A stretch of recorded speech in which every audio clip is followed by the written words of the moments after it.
Hello, Bonjour à tous. Bonjour. bienvenue tout le monde. Une seconde, je m'en mets sur le chat.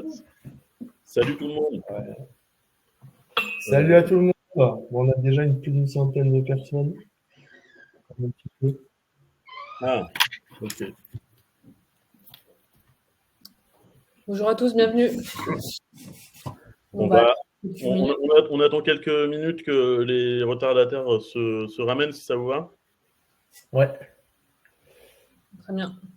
Salut, je vois quelques personnes que je connais. Le chat. Salut tout le monde.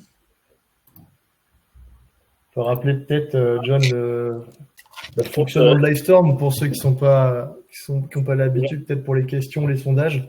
Yes, je vais expliquer ça, comme ça au moins c'est plus clair. J'attends encore une petite minute si ça vous va, et puis après j'explique ça. Du coup, il y a Amine qui m'a parlé en chinois ou en japonais, je suis pas sûr de comprendre, mais sinon tout le reste c'est bon. Ouais. Ok. Ça vous va si on commence? Allez, let's go. Allez, super. Du coup, avant de commencer, comme l'a précisé Alex, je vais peut-être vous expliquer comment fonctionne Livestorm. Donc, en bas de votre écran, vous voyez sûrement sondage ou questions. Si vous avez des questions à poser, n'hésitez pas à les poser dans questions. On les fera passer suite à chaque. Au moment où on pourra couper Alexandre ou Stéphanie qui vont faire la présentation. Je vois Sam aussi qui est venu là pour troller, je suppose. Merci Sam. Les sondages, pareil. Alors nous, on va poster des sondages au fur et à mesure de la présentation. N'hésitez pas à répondre. Voilà. C'est tout. Sur la présentation maintenant, du coup, pour faire l'introduction rapide, Alex et Steph, du coup, ont accepté de parler de leur strat pour de l'outreach, de la prospection et de l'activation. Je pense que ça va être un super webinaire. Je vais vous laisser la main, du coup. Steph, je te laisse la main. Tu commences? Ça va? Allez, c'est parti. Bonjour à tous, bienvenue dans ce webinaire. Enchantée, moi c'est Stéphanie Daucher, je représente Dezio. Donc juste un petit pitch rapide sur qui est Dezio. Dezio, c'est une des premières agences grosses qui a été fondée du coup en France. On existe depuis 2012. On accompagne les boîtes B2B dans leur strate de croissance. On est focus acquisition. On définit des strates, mais aussi on fait toute la partie exécution opérationnelle. Notre ADN, c'est la méthodo et la data. Et on a tellement un peu tourné le sujet du gros dans tous les sens qu'on a créé 2 sales projets au sein de Dezio qui sont devenus aujourd'hui 2 boîtes à part entière. La grosse machine, qui est un outil de multicanal. Donc, je pense que je vous présente plus l'outil que tout le monde connaît ici. Si besoin, on vous mettra le lien dans le chat. Et Derrick.app qui permet de scraper des leads, notamment depuis SalesNav dans Sheet directement. Pour ma part, donc moi je suis Stéphanie Daucher, je suis associée chez Dezio, ça fait un peu plus de 15 ans que je bosse dans l'univers du marketing. On a fait beaucoup d'outreach chez Dezio, beaucoup d'ads et toute la partie SEO aussi. Aujourd'hui, on va parler en particulier des strates d'outreach, notamment 4, qu'on vous présentera avec Alex. Et je vais laisser la parole maintenant pour ce temps. Ouais, moi rapidement, Société Info. Donc moi je suis Alexandre Courreau, je suis cofondateur de Société Info. Je suis en charge de toute la partie business marketing, on va dire, donc je suis CEO. Concernant Société Info, pour ceux qui ne connaissent pas, à la base, on a monté, c'était un agrégateur de données, donc qui agrège aussi bien tout ce qui vient de l'open data, tout ce qui vient du web, tout ce qui vient de LinkedIn pour les profils de contact, etc. Et la genèse un peu de notre service, c'est de pouvoir générer facilement des listes d'entreprises, des listes de contacts, et surtout utiliser des services d'enrichissement qui s'intégreront dans à peu près n'importe quel workflow en termes d'enrichissement d'entreprise ou de contact. Donc forcément, dans des workflows de lead gen, on a souvent notre place. Et me concernant, du coup, plus précisément, tu peux slider peut-être, Stéphanie. Du coup, moi personnellement, du coup, je suis cofondateur. J'ai créé aussi ma troisième société. Et je précise, moi, je suis pas du tout marketeur ou commercial de base. Je suis un financier, donc je commence en fonds d'investissement. Et je close 500K de newbies par an quand même. Alors, c'était pas pour mettre en avant la perf, c'est simplement pour dire que c'est pas parce qu'on n'est pas commercial, avec tous les outils qu'on a aujourd'hui, et si on met les mains dedans, on peut générer un max de leads et on peut faire un max de business. Allez, next, on va rentrer dans le dur. Première strat. La première strat va parler de votre contenu et notamment de LinkedIn et comment le tirer un maximum de leads grâce au contenu que vous créez sur LinkedIn. Ok. Donc c'est parti. Donc premier sujet, c'est votre profil LinkedIn. On va le pimper. Pourquoi on va pimper votre profil LinkedIn? Il y a 2 enjeux pour vous sur LinkedIn. Le premier, c'est qu'on va taper par exemple grosse SEA paid, c'est que vous soyez trouvé. Donc c'est quand on refait une recherche sur LinkedIn que vous soyez remarqué sur votre cœur d'activité. Ça, c'est le premier sujet. Le deuxième sujet, c'est que vous ayez un profil type landing page. On arrive sur votre profil, on fait waouh, il a l'air génial, ce qu'il dit c'est ultra pertinent, j'ai envie de le contacter. Donc c'est dans ce sens-là qu'on va pimper votre profil LinkedIn. Alors on va rapidement passer en revue les éléments clés de votre profil. Le premier sujet, ça va être votre bandeau. L'enjeu du bandeau, c'est de mettre une phrase de positionnement. On sait de quoi vous parlez. On connaît votre proposition de valeur. Il y a 5 mots, c'est clair. Ok ? Si vous pouvez mettre des éléments de réassurance, typiquement en fait, des logos ou des clients avec qui vous avez déjà posé ou la preuve sociale, ça va aller accentuer et mettre en valeur en fait, votre promesse. Deuxième sujet, ça va être votre photo de profil. Forcément, si vous avez un fond uni qui soit rose, jaune, bleu, vert, quand vous publiez, on va avoir votre petite photo qui apparaît. Et du coup, au fur et à mesure, et plus vous allez publier, plus les personnes vont retenir votre photo de profil et vont vous identifier facilement. Troisième sujet, c'est votre description. Donc ça revient un peu à ce que je disais au début, c'est qu'on veut vous chercher et vous trouver. Donc si vous avez une bonne description avec les beaux mots-clés, ça fonctionne bien. Donc en gros, c'est quoi votre job? Qu'est-ce que vous faites? Qu'est-ce que fait votre boîte? Agence grosse, on fait du pay, on fait du SEO, on fait de la outreach. Il y a tous les mots-clés et derrière, preuve sociale. On passe à la partie d'après. Donc, si vous descendez un peu, vous scrollez un peu de votre profil, vous avez une partie sélection. Vous pouvez mettre en avant des posts. Donc, l'intérêt de mise en avant du post, c'est ramener de la preuve sociale. Donc, je suis un expert dans mon métier. Et 2, si vous avez du contenu de qualité sur les posts que vous faites en lien avec votre expertise, c'est aussi bien de les mettre ici, parce que ça permet aussi en fait, d'asseoir votre notoriété. Et enfin, dernier sujet important à traiter, ça va être la partie info. Donc la partie info, c'est qu'une fois que les personnes ont vu votre bannière, votre photo de profil, elle a lu votre description, elle a vu que vous avez des posts, vous avez de l'engagement, elle dit ok super, en fait c'est qui Stéphanie? Et du coup elle va lire la partie info. Et donc c'est là où on rentre un peu plus dans le détail, un peu plus dans la granularité de qui on est, quoi. Qui on est, qu'est-ce qu'on fait aujourd'hui et qu'est-ce qu'on apporte aux gens pour qui on exécute notre service ou notre offre. Une fois qu'on a dit ça, c'est super, j'ai un super profil. Donc maintenant, il y a 2 sujets au sein de LinkedIn. Si vous publiez déjà du contenu, c'est top. Souvent, on se remarque que les créateurs de contenu ont une décorrélation entre je crée et je publie régulièrement sur LinkedIn, mais malgré tout, j'ai quelques leads, mais je n'ai pas l'attraction qui est en cohérence avec l'audience qui me suit. Donc, comment je fais pour en fait me servir de mon contenu, me servir de mon audience pour aller chercher plus de traction business? Donc ça, c'est le premier sujet. Donc, si vous publiez, vous devez sûrement vous retrouver dans ce cas-là, notamment les créateurs de contenu. En fait, il y a vraiment une marge entre ceux qui publient et ont entre 50 et 150 likes et les très gros créateurs de contenu qui génèrent du business. Donc, comment on fait, nous, dans ce middle-là, pour aller chercher plus de traction? Si vous ne publiez pas sur LinkedIn, ce n'est pas grave. Vous pouvez aussi utiliser cette stratégie. Et comment ça se passe? Nous, ce qu'on vous recommande, c'est de faire un bon post lead magnet, de trouver le lead magnet qui va forcément parler à votre audience et qui va leur donner envie en fait, de partager votre ressource et de cliquer, de partager, de commenter.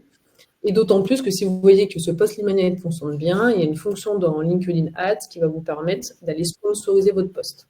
Donc, si vous passez en mode publicité LinkedIn Ads, vous avez une fonction qui s'appelle employé, vous pouvez rechercher votre poste et aller sponsoriser. Ok. Une fois qu'on a ça en main, qu'est-ce qu'on fait? On va analyser toutes les personnes qui vont visiter votre profil. Donc, je crée du contenu, j'ai ma notoriété sur LinkedIn, les gens visitent mon profil régulièrement, ils visitent et puis ils s'en vont. C'est dommage qu'en fait, la visite de notre profil est déjà une forme d'intent. Donc, c'est une intention de dire « Ah, cette personne-là m'intéresse ». Donc, comment on peut utiliser et cranter sur cette intention? On va pouvoir récupérer dans Google Sheets toutes les gens qui visitent notre profil. Okay, et donc, identifier des prospects potentiels qui ont vu vos posts, qui ont liké, qui ont interagi et qui ont finalement visité votre profil pour apprendre à vous connaître et vous découvrir. Et que du coup, si on ne crée pas une relation avec eux, il ne se passe rien. Donc, on va récupérer dans un temps 1 toutes les personnes qui visitent votre profil dans un Google Sheet. Donc, c'est super. Et peut-être que dans les personnes qui ont visité votre profil, il y a votre mère, il y a votre meilleur pote, et il y a quelqu'un que du coup, vous l'aimez, mais pas trop quand même. Donc, vous n'avez pas envie de lui envoyer un message. Donc, on va mettre une petite case à cocher à côté de toutes les personnes qui visitent votre profil. Ça va permettre en fait de cocher les personnes qui sont dans votre persona et à qui vous voulez rentrer en relation. Et donc, ça va les pousser dans la grosse machine, un outil de marketing automation multicanal. Donc, on va pouvoir créer un scénario derrière qui dit « Hey, coucou, salut Jean-Pierre, j'ai vu que tu avais visité mon profil. Tu as sûrement dû voir mon dernier post. Est-ce que tu as des questions ?» L'idée, c'est de créer la relation au même titre qu'on créerait une relation dans un bar. C'est-à-dire que dans un bar, quand vous voyez quelqu'un, si vous faites un sourire, vous allez être plus enclin à aller lui parler. Mais si vous allez lui parler, vous n'allez pas dire « Viens, on va chez moi ». Vous attendez un petit peu, vous lui posez une question non engageante. S'il ne faut pas de sourire, vous n'allez pas forcément aller lui parler non plus. Donc en fait, c'est exactement ça, mais sauf qu'on le remet en fait dans le digital. L'idée, c'est que en fait, avec ces stratégies, et il y en a plein d'autres qui existent, c'est qu'on va utiliser le contenu que vous générez, que vous créez, pour créer des interactions. Et en fait, sur la base de ces interactions, aller générer des conversations pour, in fine, générer du lead. Et à la fin, faire un peu plus de business. C'est quand même l'enjeu. Je vais passer maintenant la main à Alex qui va vous présenter le deuxième strat qui est assez en lien avec ce que je viens de vous présenter. Ouais, donc en fait, on reste dans le même domaine de l'engagement LinkedIn et de l'engagement lié à des posts, mais cette fois, on va aller travailler sur les gens qui ont interagi avec les posts et pas forcément avec le profil. Alors, première problématique, comme elle a dit Stéphanie, il y a ceux qui ont un gros reach, qui postent régulièrement et qui peuvent ramener mécaniquement pas mal de clickers, de commentateurs, etc. Et il y a ceux qui n'en ont pas. C'est mon cas, par exemple, j'ai un reach assez moyen. Et nous, par exemple, je prends l'exemple de notre lancement, en fait, qu'on a fait de l'application, nouvelle version de Société Info il y a un mois à peu près. On s'est dit, mince, on n'a pas trop de reach, on aimerait faire un peu de bruit sur LinkedIn, comment on fait? Alors nous, ce qu'on a fait, on a travaillé, alors évidemment, il y a la pub qu'a cité Stéphanie, mais la pub, ça va, déjà c'est cher sur LinkedIn, il faut le savoir, et ça va être utile notamment dans le cas de ce qu'elle expliquait d'un lead magnet où on a un gift ou quelque chose qui va vraiment entraîner l'interaction. Si c'est juste pour poster une news, ça va coûter cher et potentiellement pour pas grand chose. Donc nous, ce qu'on a fait en fait, c'est qu'on a détecté plutôt les influenceurs. Donc, toutes les personnes, alors on voit Maxime Paris, que tout le monde connaît sûrement, qui parle beaucoup sur le bizdev sur LinkedIn. Et donc, on va pouvoir, en fait, nous, on a identifié un panel de personnes qui discutent souvent autour de nos sujets, donc de données, d'enrichissement, de lead gen, etc. Et on est allé les contacter simplement pour savoir si on pouvait travailler avec eux. Alors là, selon ce que vous faites, en plus, vous allez pouvoir négocier avec eux, soit du sponsor, soit du gift aussi, parce que nous, par exemple, on paye beaucoup nos influenceurs en abonnement chez nous. Donc, au final, ça ne coûte pas grand-chose. Et par ailleurs, pour détecter les gens aussi qui parlent de vous, vous avez le petit outil sur LinkedIn qu'on voit en dessous, qui est entouré donc les mentions, donc toutes les personnes qui font mention de votre service. Donc, une fois qu'on a tout ça, on va pouvoir aussi vérifier quand même les principaux hashtags, donc les conversations diverses et variées autour du produit, et on va pouvoir dresser une liste des principales personnes qui sont susceptibles de nous amener du reach. Allez, en deuxième étape ensuite. Alors, une fois qu'on s'est entendu et qu'on a publié, alors nous, on avait simplement demandé aux gens de publier un certain nombre de choses à une certaine date, et on a compilé derrière, en fait, comme on le voit là dans le Google Sheet, tous les posts qu'on voulait surveiller. Et donc, tous les posts dont on voulait récupérer les gens qui avaient interagi, les likers, etc., pour les engager derrière.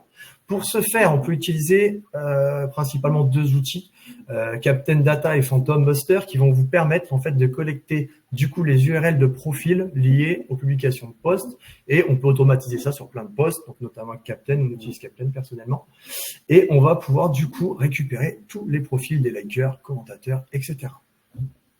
Ensuite, qu'est-ce qu'on fait? Alors ensuite, on va enrichir cette donnée, même problématique que du côté de Stéphanie. On va avoir un peu tout et n'importe quoi potentiellement en like sur les posts. Donc, on va pouvoir utiliser, par exemple, notre module d'enrichissement ou autre pour récupérer de la donnée sur ces personnes, de la donnée sur leurs entreprises, vérifier qu'on est bien sur le type de compte qu'on adresse et surtout qu'on est bien sur les bons personas pour leur adresser ensuite le bon message. Et tu peux slider du coup, Steph. On arrive à la dernière étape qui va être de mettre en place, et là je reviens un petit peu sur la step de Stéphanie également, on va utiliser principalement un outil cross-canal comme LGM pour engager, alors on peut faire un engagement simple sur LinkedIn, Wallaxy ou autre, ou faire du mail simplement également si on préfère, mais le top c'est vraiment d'engager en cross-canal et du coup de faire un scénario qui va expliquer, ben voilà, pareil, on va l'interpeller sur sa réaction au post et lui proposer quelque chose. Si possible, toujours un petit gift, ça augmente le taux de réponse et ça permet d'engager la conversation. Alors là, on va rentrer, on finit sur cette strat et là, on va vous présenter une autre strat qui est un peu plus ops, qui est pas mal plébiscitée. En fait, on avait fait un gros webinaire sur le sujet avec Captain Data, justement. Et on a monté en fait un workflow avec eux qui permet tout bonnement d'aller scraper un peu tout ou n'importe quoi pour réaliser tout un process d'enrichissement et de génération de leads derrière. Je m'explique. On parle souvent d'intent ou d'ABM pour le account-based management. Donc, selon le métier qu'on fait, on va avoir potentiellement des sources de leads différentes. Alors, d'un côté, pour le pure intent, donc de l'event-based, par exemple, si on va sur les gros événements, comme les salons pro, voilà, le Big BPI ou j'en passe, tous les événements qu'on peut avoir régulièrement en France, on va pouvoir aller, par exemple, scraper les pages exposants, les pages partenaires, etc. Là, à l'écran, je sais plus ce que j'avais mis, je crois que j'ai mis les partenaires, par exemple, HubSpot, si c'est intéressant, si on doit adresser les intégrateurs HubSpot. Et puis, on peut avoir tout un tas d'annuaires spécialisés. Les assureurs, par exemple, ils aiment bien regarder l'Orias parce que c'est les distributeurs de produits financiers qui sont dedans. On peut avoir les gens dans la transition énergétique qui vont être intéressés par les artisans, je sais pas, qui ont la qualification RGE. Donc, c'est que des spécificités qu'on n'aura pas forcément dans une base de données généraliste. Et donc, on va être obligé d'aller scraper ces annuaires, récupérer la donnée qui est souvent composée du nom de la société, le lien nous permet d'avoir le site web, etc. Encore une fois, on va utiliser un outil de type Phantom, Captain pour récupérer la donnée. Une fois qu'on a récupéré la donnée, donc on va avoir en notre possession a priori un site web et un nom. Toujours la même étape, on va aller enrichir cette donnée pour regarder déjà au niveau des entreprises si on est bien dans notre ciblage. Et version facile, générer directement les contacts sur une application comme la nôtre et engager.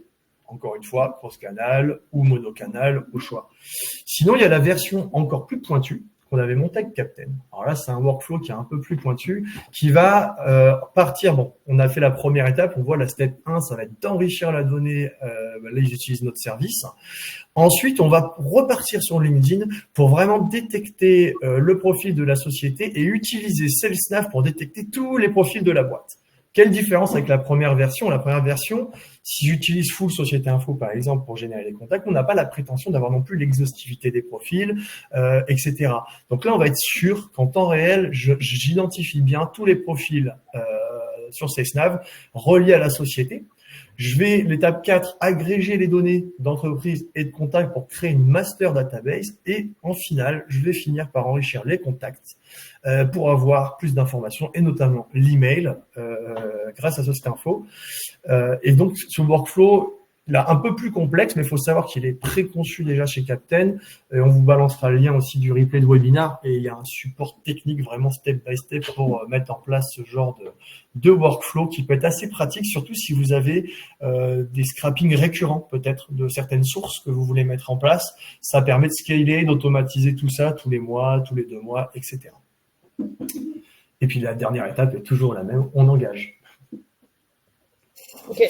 2 secondes. Est-ce que, petite pause, est-ce que dans le chat, certains ont des questions sur les strats de Steph ou de Alex? On vous laisse 2 minutes pour voir, parce que pour l'instant, je ne vois pas trop de questions. Donc, je pense que c'est clair, mais au cas où. Ouais, tu sur l'extraction des visiteurs LinkedIn, mais tu as répondu. Ouais, j'ai répondu. Budget mini pour spot sponsorisé LinkedIn. En fait, c'est une strat que tu vas utiliser, je pense, surtout sur les ICP un peu qui ont une LTV importante pour toi, qui te rapportent beaucoup. Et du coup, ça a fait ultra sens pour ça. Pour des mecs, si ton budget pour choper un lead, c'est 50 balles, à mon avis, c'est pas utile et même c'est pas rentable. Mais par contre, si tu cherches à cibler des personnes qui sont sur des LTV de 20 000, 30 000 euros, tu vois, où un prospect peut te rapporter même 15 000 euros, c'est super rentable et une très bonne stratégie.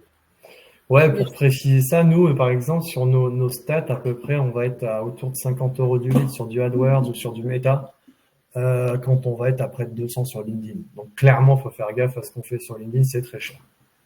C'est très cher, c'est adapté pour une catégorie de prospects, à mon sens en tout cas, qui est ton top tiers de tes prospects qui va dépenser le plus en fait. Ou en tout cas, ouais voilà, en gros c'est ça. En fait, tu as des prospects qui ne seront jamais sur Meta, un petit peu sur Google Ads, notamment si tu as des boîtes, tu vises que les boîtes du CAC 40, si tu vises que les boîtes du SBF 120, si tu fais du conseil business et tu places, tu vois, des consultants en business dans les boîtes du CAC 40, en fait, LinkedIn, pour toi, ça va être ultra pertinent. Parce qu'au-delà de faire du lead, ce qui est du coup focus business, c'est aussi que ces gens-là doivent être constamment exposés à ta marque. Parce que quand ils vont avoir besoin de toi, il faut qu'ils pensent à toi. Et sur des business d'agence ou de placement, en fait, c'est difficile de créer le besoin. Le besoin, il se présente. Et quand il se présente, il faut que tu sois là, quoi, ou qu'ils aient pensé à toi. Donc, pour ces boîtes-là, LinkedIn est ultra pertinent. Si vous n'avez pas d'autres questions. Il y a 2-3 questions, si vous voulez bien. Il y a Amine qui dit ce workflow expliqué par Alex est-il complètement automatisé? Ouais, tout à fait. Il faut le paramétrer via Captain et rentrer évidemment vos identifiants aussi, Société Info, votre clé d'API pour que ça tourne tout seul. Mais oui, en effet, après, la partie scrapping va être à mettre en place selon la source, évidemment. Il y en a qui sont plus évidentes que d'autres. Mais généralement, tout annuaire, toute page exposant, page partenaire et j'en passe sont assez bien structurées. Donc, c'est assez facile à mettre en place. Deuxième question de Priscilla qui dit je me suis fait restreindre mon profil LinkedIn récemment alors que j'utilise aucun outil d'automatisation. Est-ce que ces outils peuvent être contrôlés par LinkedIn et nous pénaliser? Est-ce que Steph ou Alex, vous pouvez répondre? Ouais. Alors effectivement, si tu commences, on peut pas faire n'importe quoi avec ces outils. Donc c'est une bonne question. Alors pourquoi ton profil s'est fait ban? Pour regarder en détail, mais il doit avoir forcément une raison. En tout cas, il faut que tu fasses appel, fasses une demande à LinkedIn. Donc, si tu veux, chacun de ces outils intègre en natif des limites. C'est-à-dire que on sait qu'à partir d'un certain nombre d'invitations ou un certain nombre de messages, en fait, ça va détecter que c'est pas un comportement humain, que c'est un outil. Donc, tu vas être ban. OK? Donc, si tu restes en dessous des limitations et des recommandations, normalement, le risque est assez faible. Là où tu peux te faire ban, c'est si tu lances une campagne de marketing automation d'un côté et donc tu fais plein d'invitations tous les jours, mais que tu respectes la limite, mais d'un autre côté, tu oublies et tu fais en plus à côté à la main, ça risque tu risques de dépasser ton quota. Donc, quand tu fais des campagnes, Marocco, c'est d'être vigilant à ce que tu fais à côté pour pas péter les quotas et de bien respecter les recommandations de l'outil pour éviter de te faire ban. Si tu fais ça, normalement, le risque est assez faible. Ouais, et puis faut se rappeler qu'on reste sur des campagnes hyper ciblées là, donc du coup normalement on n'est pas sur des volumes ciblés énormes. Si on veut faire du gros volume, vaut mieux générer de la base de données et engager via les listes ou EGM ou autre. Par contre, quand on va avoir une partie scrapping détection, en gros, faut pas compter sur plus d'une centaine de jours, ce qui est déjà pas mal. Et encore, si on a un compte payant, hein, sachez aussi que voilà, avoir un LinkedIn Premium augmente la tolérance forcément de LinkedIn à vos actions. Voilà, donc il faut mieux avoir un safe nav. Et après, pour compléter ce que vous avez dit, je rajoute juste un truc, mais il y a des outils qui sont moins sécures, entre guillemets, ceux qui se basent intégralement sur Internet et pas sur votre machine. Concrètement, LinkedIn est capable de détecter l'IP, l'adresse IP de là où est la machine. Et donc, si vous vous connectez à Bordeaux, imaginons, et que l'outil que vous utilisez, il est hébergé au Japon, et que vous avez envoyé un message et 2 minutes plus tard, l'outil il envoie un autre message au Japon, LinkedIn le voit aussi. Donc il y a des outils qui, notamment LGM, bref, il faut faire attention à ça, il faut faire attention à la localisation de l'outil par rapport à vous. Ouais, proxy résidentiel, exactement, tu peux faire ça. Il y a d'autres questions, mais je pense qu'on peut continuer, on passera après. C'est ça. Du coup, moi, j'ai présenté une strat qui s'adresse principalement au SaaS. B2B, hein, ça peut se transposer en B2C, mais c'est une strat qu'on peut facilement transposer sur d'autres types de business, notamment des business B2B services. On peut en faire un peu ce qu'on veut. L'idée, c'est un peu de s'ouvrir ses chakras sur des strates un peu plus avancées. et du coup qui va venir mixer différents types d'outils. Stop le teasing, j'avance. Donc le premier sujet, c'est qu'on va se créer une stack d'outils. Donc d'un côté Mixpanel qui permet en fait de remonter des événements. Ok. D'un autre côté Segment qui va permettre de centraliser de la donnée client. Zapier, je pense que tout le monde le connaît ici, ça permet de créer des workflows entre des outils. C'est du no-code et d'automatiser des process. Et enfin, LGM, on en a parlé, c'est une plateforme de prospection multicanal. Ok. Donc, on a ces 4 outils. Et avec ça, qu'est-ce qu'on va faire? Donc, j'ai un SaaS B2B. Dans les SaaS B2B, couramment, on a une version d'essai en moyenne de 14 jours. Okay.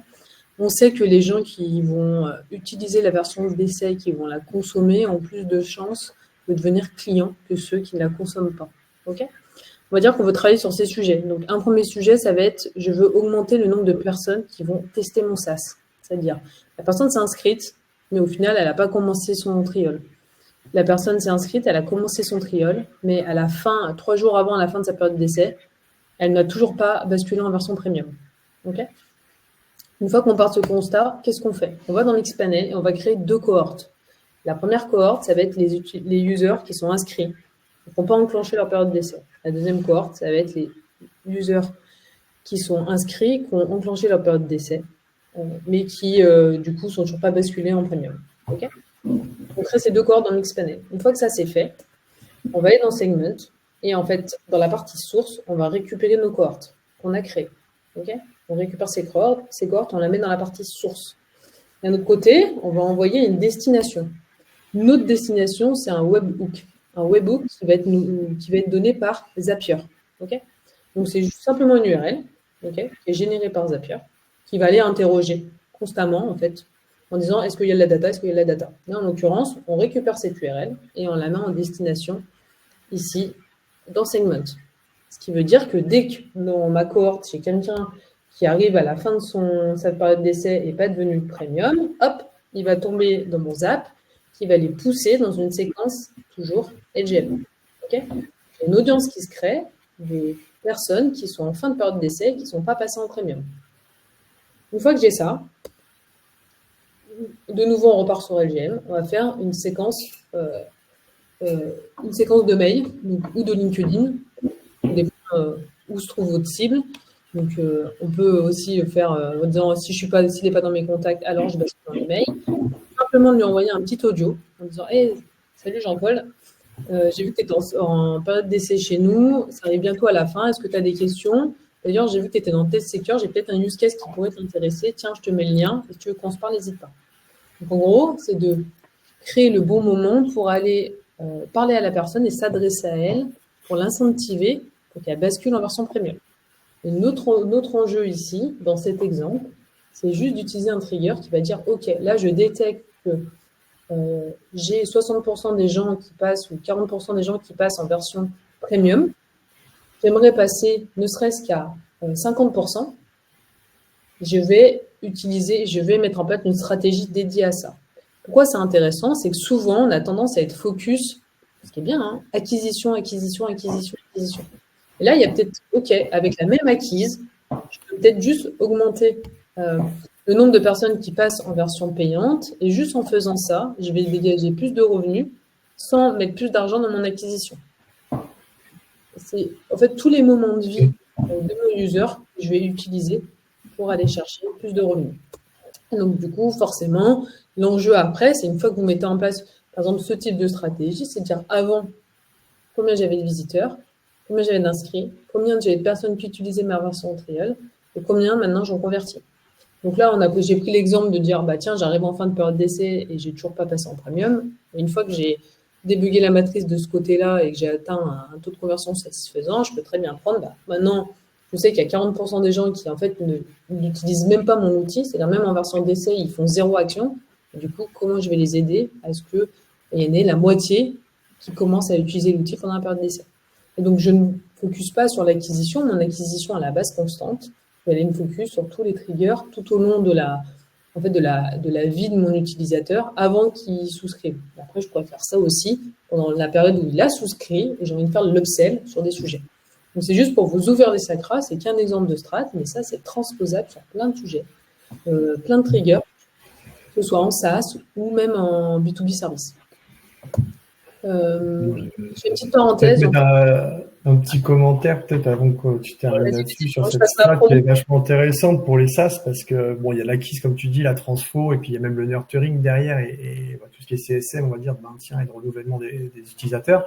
À savoir que voilà, on a parlé d'une stack, Mixpanel, Segment, etc.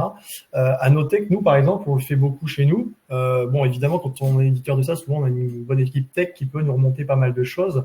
Nous, en fait, on utilise tout simplement notre HubSpot qui va recevoir en fait tous les événements. On a un panel d'événements total, nous, c'est savoir qu'on sait si la personne a consulté telle page, a cliqué là, puis là, et a fait telle action. Et on va pouvoir scorer comme ça, tout simplement, les leads et engager des workflows sur des suites d'événements. Et du coup, comme le disait Stéphanie, ça peut être au trial, ça peut être également après dans la vie du client, où notamment on va voir aussi ceux qui ont du mal. Donc là, on est plus sur du customer service, les personnes qui lancent des enrichissements qui les terminent pas, des exports qui les achètent pas, etc., etc. On va pouvoir détecter tout un tas d'informations et mettre en place des workflows qui pourront être aussi bien d'aller automatiser des prises de contact LinkedIn, des prises de contact email, mais également potentiellement remonter des tâches de call, etc.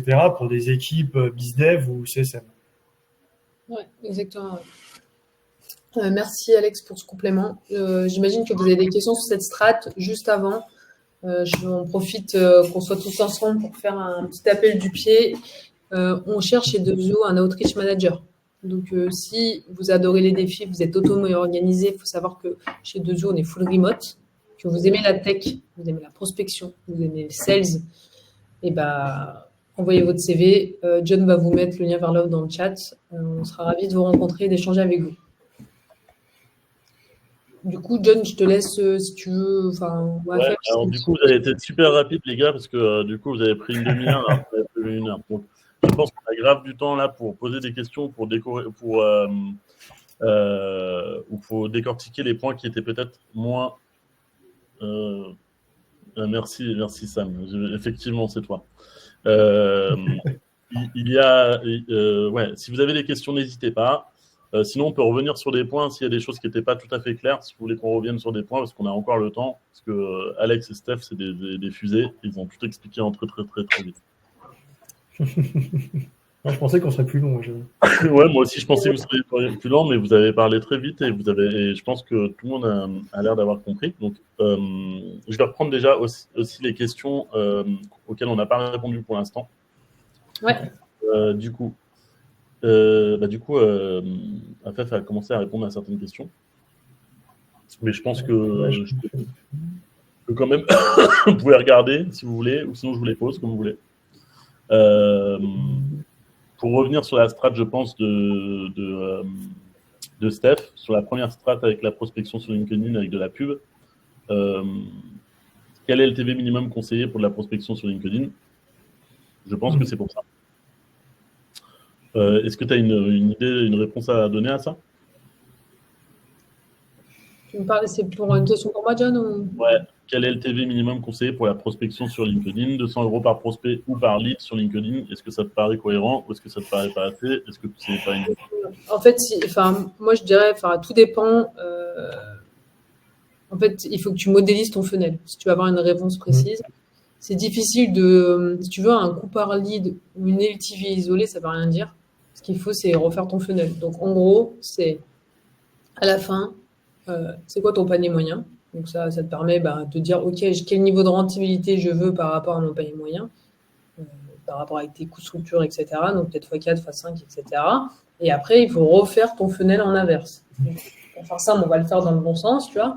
En gros, c'est quoi ton coût par lead? C'est quoi ton coût par lead qualifié? Parce qu'en fait, forcément, dans le volume de leads que tu vas générer, tu n'en as que peut-être 50% ou 70% qui vont te répondre, avec qui tu vas réellement rentrer en contact. Sur ces leads qui sont qualifiés, du coup, combien souscrivent? Est-ce que c'est 10? Est-ce que c'est 15%? Est-ce que c'est 20%? Et sur ces nombres de souscripteurs, c'est quoi ton panier moyen? Tu vois? Et combien de temps, du coup, c'est quoi la durée de vie de ces utilisateurs, tu vois?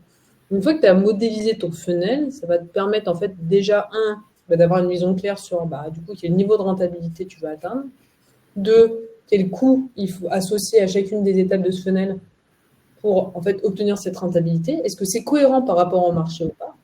Et du coup, c'est quoi la marge quelle marge il faut que je prenne pour y arriver. En sachant que, en fait, ce qui est intéressant, c'est que en jouant sur les indicateurs à chaque étape, tu vas te rendre compte que là, ça impacte énormément le résultat final. Si tu as un coût par lead de 100 et que tu passes à 50, c'est énorme.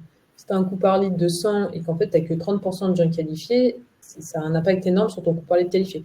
Et donc, du coup, ça va te permettre vraiment de jouer avec ça et après d'aller monitorer étape par étape pour, à la fin, avoir le bon niveau de rentabilité et de marge attendu. Donc, je rajouterais un petit commentaire de financier, justement.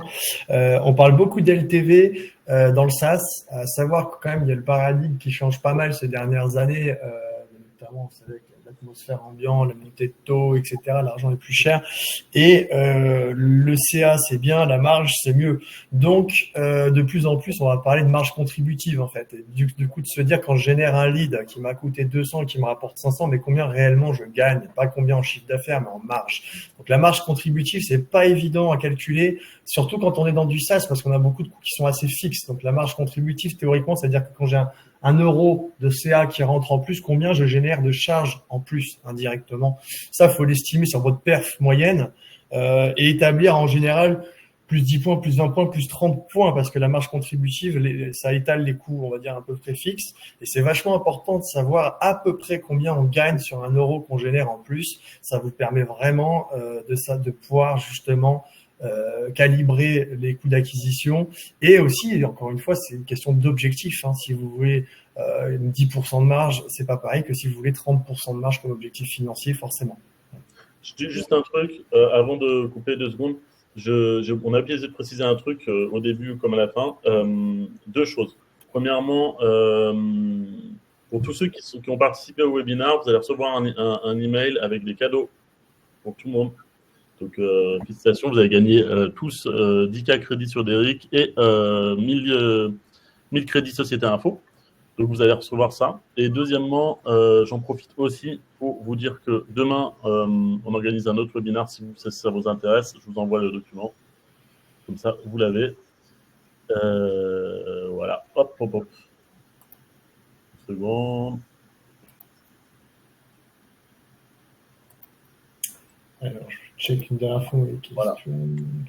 Et demain, il y aura aussi des cadeaux. Voilà. Et Sam, qui est en train de parler sur le chat, sera mon co-speaker avec moi sur ce webinaire-là. Voilà. Du coup, je continue sur les questions, si vous voulez bien. Sur les questions qu'il y avait, Amine disait, est-ce que les IA Voice pour LinkedIn copient notre voix? C'est une voix générique. Oui, ça copie ta voix. Donc, c'est vraiment bien. Ça marche super bien. Là, sur nos tests, ça marche extrêmement bien, vraiment. Des idées de trigger pour un SaaS ne proposant pas de trial. Je pense que ça, en fait, ça va. Si tu n'as pas de trial, c'est pas vraiment un problème, le trial. Le sujet, c'est plutôt d'avoir une stack analytics qui te permette de comprendre un petit peu qu'est-ce qui fait qu'un utilisateur est engagé ou pas dans ton service. Et c'est ça ton trigger, en fait. Ouais, ce qui est compliqué quand tu n'as pas de trial, c'est la question à se poser, c'est quoi la first step? C'est une demande de rendez-vous, c'est une prise de contact, donc c'est ça qu'il va falloir surveiller, qu'est-ce qui génère cela. Et en amont de ça, c'est compliqué d'avoir de la data. Alors, il y a toujours des outils qui permettent aussi un peu de traquer qui balade sur ton site web, par l'IP, etc. C'est de plus en plus compliqué.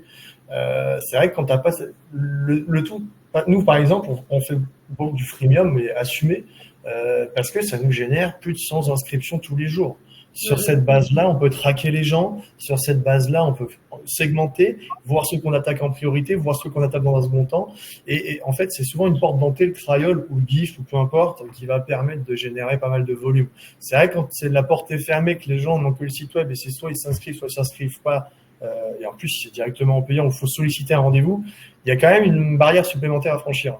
Je suis d'accord avec toi, Alex. Donc, ça veut dire que soit tu peux pas le faire, parce qu'en fait, c'est trop compliqué d'onboarder les gens tout seuls et qu'ils ont forcément besoin de passer par quelqu'un et que tu es peut-être sur un SaaS ultra pointu. Et donc, là, du coup, c'est pas un sujet. Soit, si tu peux le faire, franchement, ça vaut le coup de le tester. Tu vois, tu risques d'être surpris qu'en termes Peut-être qu'aujourd'hui, il y en a 50 qui rentrent, mais peut-être qu'en trial, ça va faire x4, quoi. Et tu vas récupérer de la data, et comme dit Alex, derrière, tu peux segmenter. Et tu vas pouvoir segmenter sur des comptes prioritaires et ceux qui ne le sont pas, quoi, tu vois. Donc, ça vaut le coup d'essayer si c'est possible. Je continue sur les questions. Nasser, je réponds à la fin si tu veux bien pour l'autre truc, pour ne pas interférer sur ce webinaire parce que c'est un autre sujet. Donc, existe-t-il une option pour récupérer les audios générés au lieu de les envoyer directement? Tu as sûrement des IA qui font ça, mais je pense qu'il y a sûrement des outils qui font ça. Je ne pense pas que ce soit en lien avec aujourd'hui. Quel funnel conseillez-vous pour approcher des sites top level B2B très peu connectés et sursollicités? C'est une bonne question, ça. Moi, j'ai une bonne idée, mais ça ne va pas vous plaire. Moi, je ne fais pas d'autres bandes sur ces cibles-là. Pourquoi? Parce qu'ils ne marchent pas, justement. Ils sont sursollicités. Donc, par définition, là, j'adopte plutôt les stratégies de contenu, justement, comme faisait un petit peu Stéphanie. Il faut poster, il faut avoir des contenus intéressants.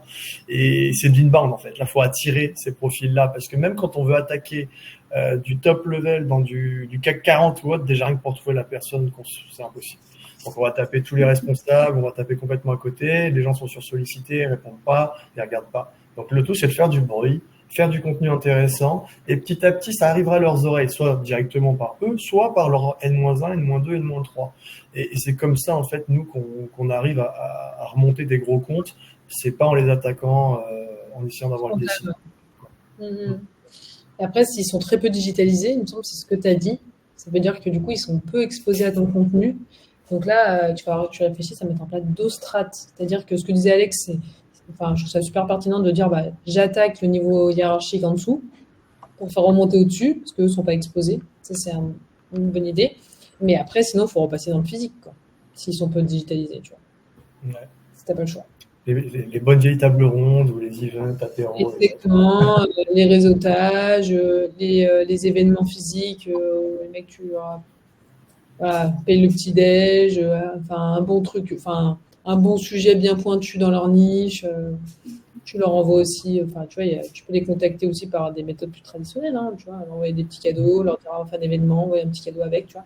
Mais s'ils sont peu digitalisés, je pense que d'un côté, choper les N-1, N-2, N-3 sur LinkedIn via du contenu, c'est ultra pertinent. Je vais les choper eux, il va falloir aussi peut-être réfléchir à d'autres stratégies. Ok, du coup, je continue sur les questions.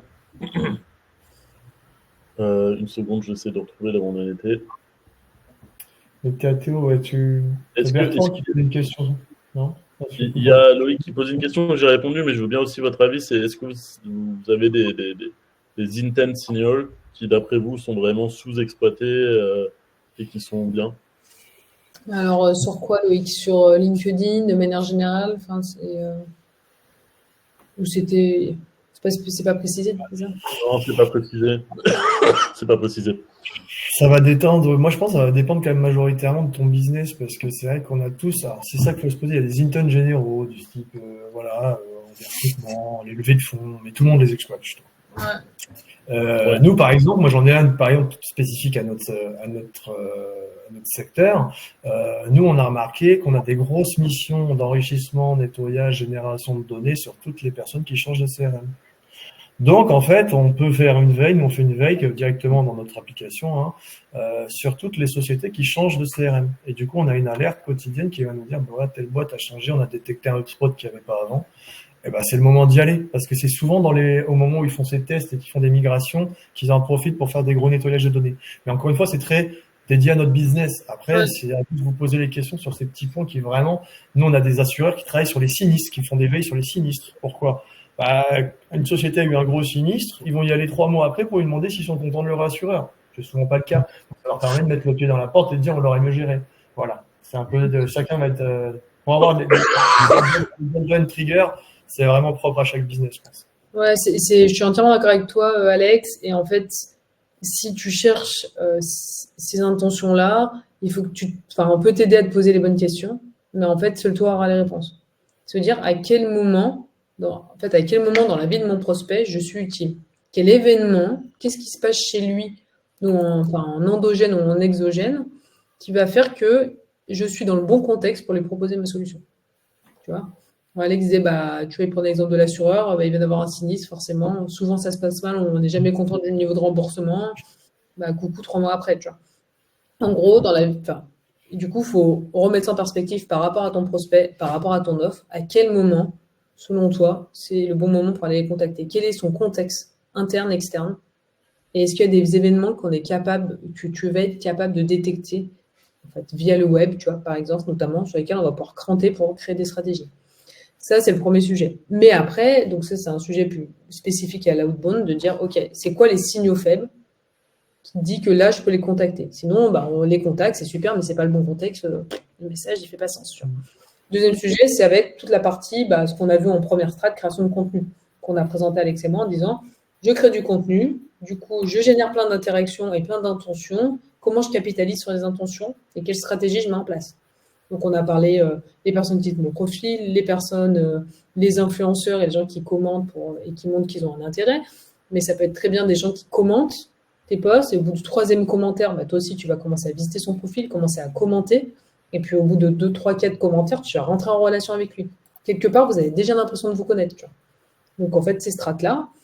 Et enfin, il y a d'autres choses à réfléchir. C'est aussi comment tu peux t'appuyer sur le réseau, ton réseau à toi. Si tu as fait une grande école, il y a souvent des alumni, ça fonctionne bien. Comment tu peux utiliser tes clients pour utiliser leur réseau et servir de use case. Donc, il y a plein d'autres strates auxquelles, en fait, on peut aussi dérouler un peu la pelote pour voir sur lesquelles on peut cranter. En fait, il faut juste qu'on trouve une bonne base et un beau terreau pour aller déployer notre stratégie. Sans terreau, c'est compliqué. Le meilleur moyen de trouver des stratégies, c'est de parler à tes clients. Plus tu leur parleras, plus tu comprendras leurs besoins et quand est-ce qu'ils en ont besoin, pourquoi ils en ont eu besoin. Plus tu, en fait, pars de là et après essaye de trouver comment faire pour répliquer. Mais pars d'abord va parler à 5, 10, 15, 20 de tes clients. Dès que tu vois qu'il y en a 2, 3, 5, 10 qui te disent globalement la même chose, c'est bon, tu as trouvé un truc qui est pas mal. Maintenant, essaye de voir comment tu peux le trouver d'abord manuellement, puis après automatiquement. Teste-le, voilà. Autre question, Bertrand Duclos, Alexandre. Pardon, désolé, je fais que tousser, c'est désagréable. Alexandre, le dernier workflow présenté, quel outil? Size Navigator, Société Info, Captain Data, Phantom Booster, papier, etc. Quel budget? Ouais, alors ça c'est compliqué. Mais le minimum pour faire du scrap, c'est. Alors nous on est très copains avec Captain. Et puis pour faire le différentiel un peu Phantom Captain, c'est quand même plus pointu Captain et ça permet, ils ont un gros boulot pour harmoniser les sources et faire correspondre les champs de chaque app, etc. C'est assez costaud ce qu'ils font. C'est peut-être un peu plus dur à paramétrer parfois pour des non-tech, mais c'est carrément plus efficace. Donc pour monter des gros workflows, on conseille Captain. En plus, il est préintégré, celui que j'ai donné. On a le tuto, etc. sur notre blog qui avait été fait. C'est mon CTO justement qui avait présenté ce workflow. Alors le coup, SalesNav pour faire du volume, c'est toujours pareil. Si on veut aller, comme on disait tout à l'heure, question de limite, si on n'a pas le SalesNav, c'est possible, mais on va avoir beaucoup moins de capacité. Donc un SalesNav, c'est quoi? Je me rappelle même plus, c'est à peu près 1000 balles par an. Société Info Captain, ça va être au nombre de tâches, encore une fois, donc c'est pareil, ça dépendra du volume qu'on va faire. Si on veut récupérer 10 000 profils, ce ne sera pas le même coût que pour 1000 puisqu'on paye à la tâche, que ce soit aussi bien chez nous que chez Captain. Donc après, il faut regarder simplement les plans. Chez nous, par exemple, pour 1000 contacts, c'est 100 € par mois, voilà, 1000 lignes et ainsi de suite, 3000, ça va être 200, etc. Ça dépend de combien on veut générer de lignes tous les mois et combien on veut faire tourner le workflow, quoi. Ça ne va pas chercher sur des trucs astronomiques non plus.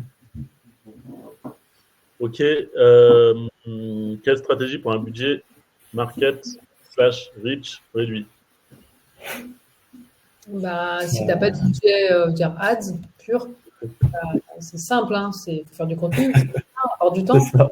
Si tu n'as pas de sous et tu n'as pas de marché et tu n'as pas de temps, ça va être compliqué. C'est ça. Si tu as du temps, tu crées du LinkedIn, tu crées du post. C'est ça. En fait, si tu veux, le temps, c'est de l'argent. Donc, quelque part, si tu n'as pas d'argent, du coup, tu vas consommer du temps à créer du contenu. Si, du coup, tu as de l'argent et moins de temps, du coup, tu vas mettre en place d'autres strates aussi pour aller faire ta lead gen. Donc, si tu n'as pas gros budget market, soit ultra, je dirais smart, mais ça, j'ai pas trop de doute, mais pointu dans ta strate de contenu pour aller choper les prospects potentiels. Tu vois. Ça ne veut pas dire faire un riche de balade, ça veut dire en faire rapporter de la valeur à tes personnages. Et tu vas nettoyer ton réseau, inviter les gens qui t'intéressent, liker. Tu vois, tu peux te choper 10 prospects qui t'intéressent et ces prospects-là, sur LinkedIn, tu les penses. Tous les jours, tu vas commenter leurs posts. Tu vois, et tu fais des contenus qui les intéressent. Et tu vas commenter leurs posts, tu vas les liker, etc. Tu vois. Ah, c'est fastidieux, et c'est ce que je revenais sur le côté commercial. Il reste toujours un petit peu d'humain et de travail à faire dans tous les cas. Moi, j'y reviens de plus en plus. On a testé, on a eu l'ère du tout automatique déjà pour notre bande email. Maintenant, sur LinkedIn, on se fait tous harceler par des robots. Donc, on en a marre. Donc, c'est pareil. En fait, il faut être vachement fin dans les approches. On reparle même de vous parler pour reprendre la stratégie que tu as donnée la première, Stéphanie, sur les visites, etc. et l'engagement des visiteurs. Moi, je le fais aussi, mais j'engage à la main. Je vais soit générer carrément des listes externes de profils qui m'intéressent et puis je vais les faire visiter et ajouter par Wallaxy ou autre. Et derrière, je vais regarder qui m'a accepté. Mais je vais y aller un par un. Et quand je vais engager la conversation, ce sera full custom. Parce que je vais aller que sur les plus intéressants. Je vais ramasser, voir ce qui se connecte et après je retravaille à la main parce que si j'envoie des mails automatiques derrière ou dès que je m'inscris, boum, le message, moi dès que ça fait ça, je regarde même pas. Parce que ça, Je pense qu'on est plus aligné sur le fait que choper des grosses bases et shooter comme ça marche pas. Enfin, en tout cas, ça marchait avant, ça marche plus. Aujourd'hui, c'est pas parce qu'il y a de l'IA qu'il faut oublier le côté segmentation. Au contraire, c'est justement tout ce qui est technique est devenu facile. Du coup, maintenant, ce qui est important, c'est la segmentation. Quoi. Et donc, ça, c'est un truc qui doit être fait simplifié, mais à la main. Ouais, puis le jus de cerveau, comme tu dis, en fait, technique, c'est devenu facile, mais toute la partie strat, tout ce qu'on dit là, en fait, c'est une grosse partie de la strat, c'est en fait réfléchir à ta strat, faire ton jus de cerveau et après dérouler. Et en fait, le plus gros du travail, ça doit être 80% sur ta strat, ça doit être la réflexion. Quelle strat tu vas mettre en place, quoi.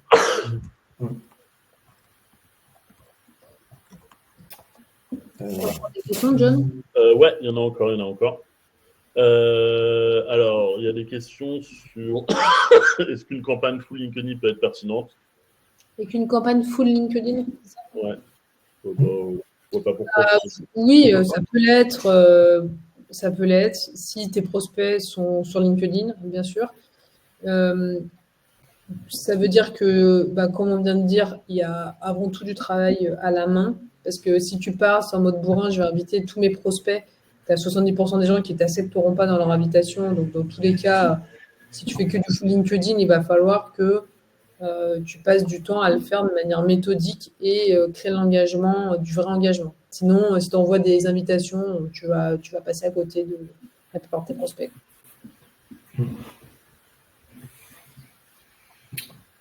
Je continue. Du coup, Alex, il y en a ajouté là-dessus. Non, c'est bon. Ok.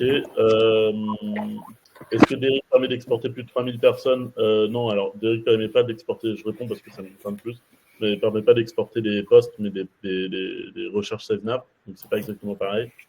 Christelle, merci pour ton retour. J'ai un compte 16 Navigator, j'utilise Casper pour un numéro de téléphone portable, mon compte se fait bloquer. Une solution, un autre outil pour numéro de téléphone portable. Est-ce que vous avez des idées?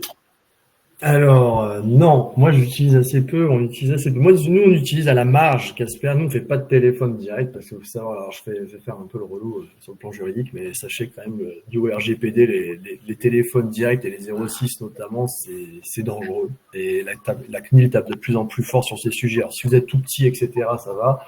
Dès qu'il y a une boîte qui arrive à une certaine taille, je dirais une PME, 10-20 salariés, il faut commencer à faire gaffe parce qu'ils tapent fort. Surtout sur les contacts non sollicités par téléphone. Ça, c'est pour le warning.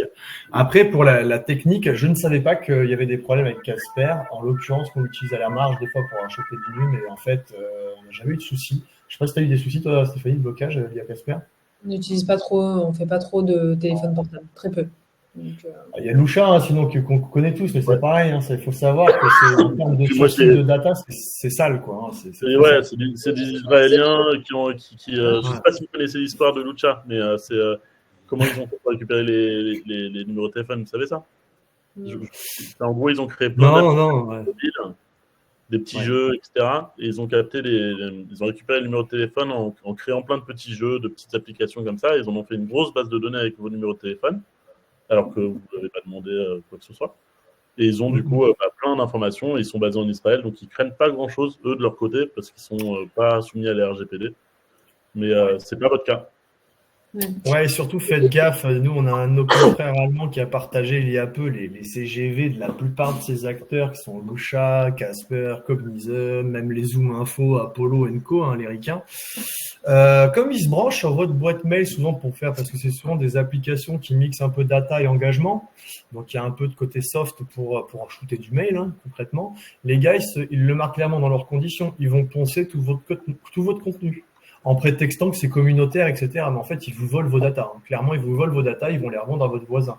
Donc, votre portefeuille client, clairement, va se retrouver sur leur app. Et ça, faut le lire. Et il y a peu d'applis. Et nous, par exemple, on fait absolument pas ça chez nous. Il y a quelques applications qui respectent, parce que c'est complètement interdit en plus. Mais voilà, ils le marquent clairement en noir sur blanc. Vous pouvez le lire dans les conditions générales. Donc, faites gaffe à ce genre de choses. Si vous avez un business un peu sensible, ou évidemment que la confidentialité des données de vos partenaires et de vos clients sont importants, ce qui, je pense, est le cas de quasiment tout le monde. Faites gaffe à ce genre de problématiques. Donc, les Lusha Co, à éviter. Moi, j'ai un outil là qui s'appelle Rocket Reach. Tu peux choper aussi des numéros de téléphone, mais par rapport à ce que dit Alex, on est vraiment dans la même veine. Hein. C'est qu'ils vont poncer tes données pour choper des numéros de téléphone. Donc, voilà. C'est clair. Autre question. Donc ça, c'est bon, c'est répondu. J'utilise Relaxi pour la prospection automatisée sur LinkedIn. J'ai vu que Rich, je connais pas, était similaire avec quelques avantages. En plus, un avis sur cet outil. Je connais pas cet outil, moi, perso. Ou sinon, j'ai pas compris le mot. Vous connaissez Ça ne dit rien du tout. Je sais pas. Non, je l'ai entendu parler. Rich. Non. Non, je ne connais pas, désolé. Ok. D'accord. Après, il y a des idées de trigger pour les SaaS proposant pas de trial, je pense qu'on en a déjà parlé. Je crois qu'on a fait le tour, hein, quasiment. Pardon? Je crois qu'on a fait le tour quasiment toutes les questions. Il y a Amine encore qui posait une question sur est-ce que vous connaissez des niches sur lesquelles il est facile d'obtenir des bons résultats? Alors, il y a plein de choses qui sont très génériques dans ta question. C'est des bons résultats, c'est quoi? Et facile, c'est quoi? Ouais, là, c'est un peu flou, ouais, c'est un peu délicat de répondre à ce genre de questions.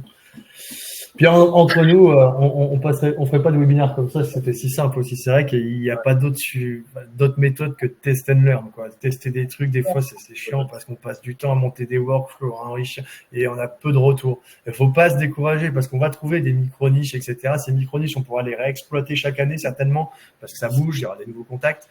Maintenant, c'est ça, en fait, hein. C'est beaucoup de boulot pour trouver des workflows qui marchent, et c'est très dépendant de votre offre, de votre secteur, etc.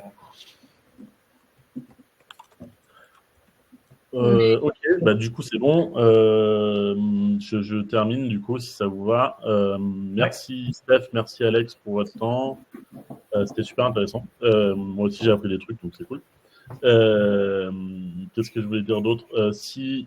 Du coup pour rappel, on va vous envoyer un mail à tous ceux qui ont participé au webinaire avec un lien qui vous donnera accès au crédit Société Info, un lien qui vous donnera accès au crédit d'Eric. Si vous avez besoin d'aide dans vos workflows de prospection, n'hésitez pas à nous contacter. Nous, on est une agence de service, comme on le disait au début, donc n'hésitez pas. Et voilà, c'est tout. J'ai rien d'autre à dire. Merci à tous pour votre participation. Merci à tous. Vous verrez les prochains mails que vous allez recevoir, parce que c'est là où il y aura les cadeaux. Donc, regardez bien ce mail, ce serait dommage de ne pas les avoir. Voilà, et si vous avez des questions à nous poser, on est tous sur LinkedIn, que ce soit Alex, John ou moi, donc envoyez-nous un petit message LinkedIn. Si vous voulez, je peux vous donner si vous avez 2 minutes, je vous donne les profils de chacun, comme ça vous les avez. Et si vous avez envie qu'on parle d'autres choses sur des prochains webinaires et que vous avez des idées de sujets, vous pouvez aussi nous les push, avec plaisir. Yes. Alors, pareil, hein, pour ceux qui ont besoin d'échanger, n'hésitez pas. Alexandre, hop, ça c'est fait. Ensuite, Stéphanie. Je donne juste vos profils, comme ça, les gens peuvent vous retrouver s'ils ont des questions. Hop, et voilà. Merci à tous et Merci. bon appétit du coup, et bonne journée. Salut. Merci. Merci, au revoir.